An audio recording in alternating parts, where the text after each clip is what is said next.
What you are about to hear is highly classified.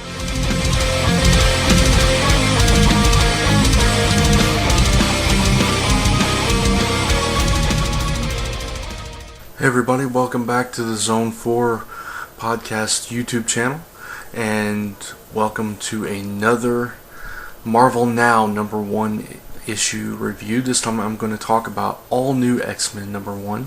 I am Brant Fowler of Zone 4, in case you don't know, and you might notice a different background to my videos, at least for the time being. I'm trying to get into the spirit.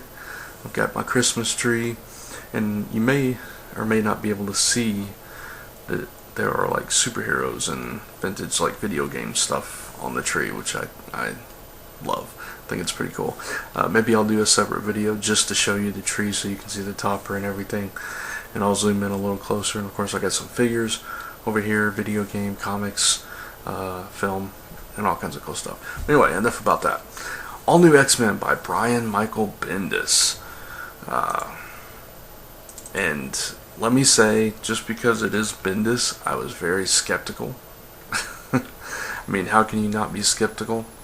It's Bendis jumping on X-Men titles instead of Avengers titles. Of course, Stuart Immonen, the artist on this particular book, and his art is fantastic in this book. The opening scene, we see Beast struggling with his next level mutation. That's not giving too much away. Like I said, it's the very first panels you get, so it's beautiful art from start to finish, so can't complain about that at all.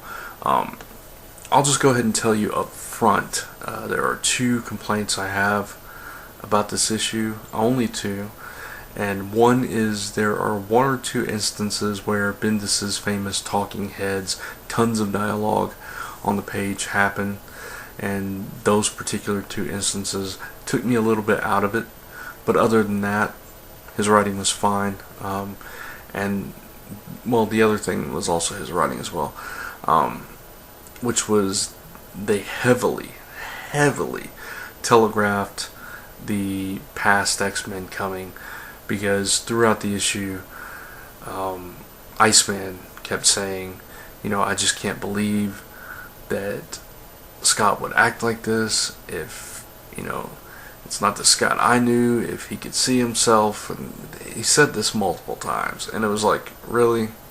I mean, I get it, that was the motivation for Beast to do what he does, but still, it felt a little bit forced to me, because we already knew that was going to happen. We didn't need that much telegraphing, in my personal opinion.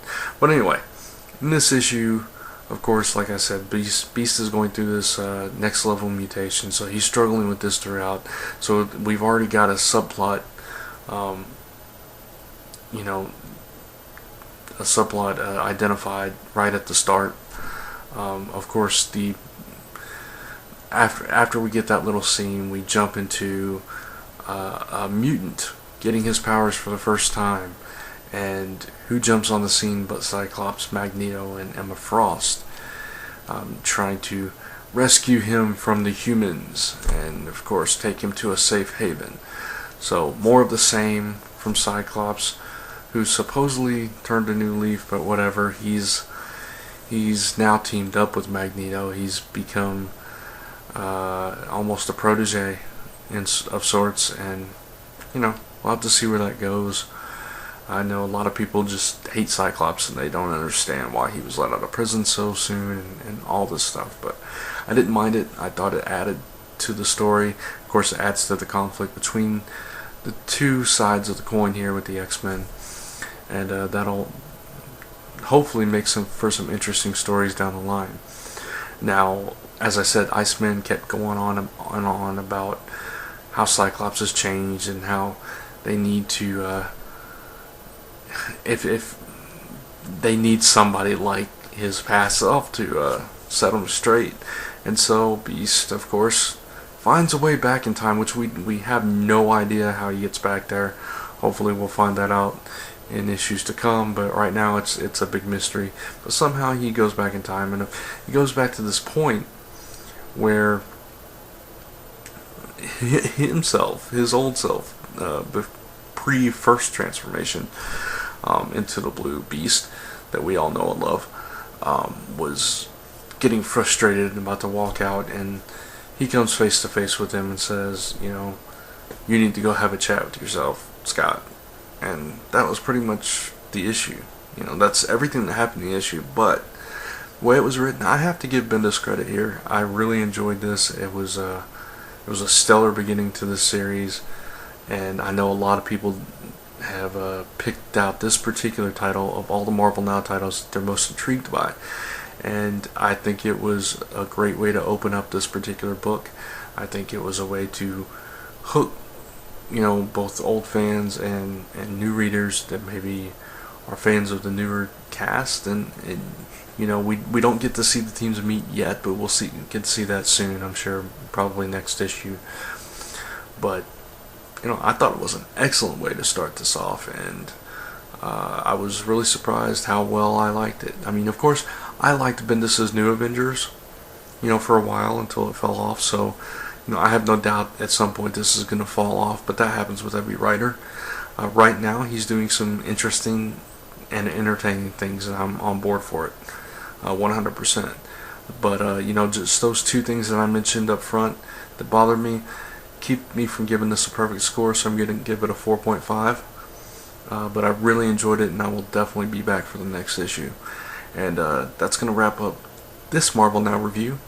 Be back with me when I take a crack at another #1 issue from Marvel Now.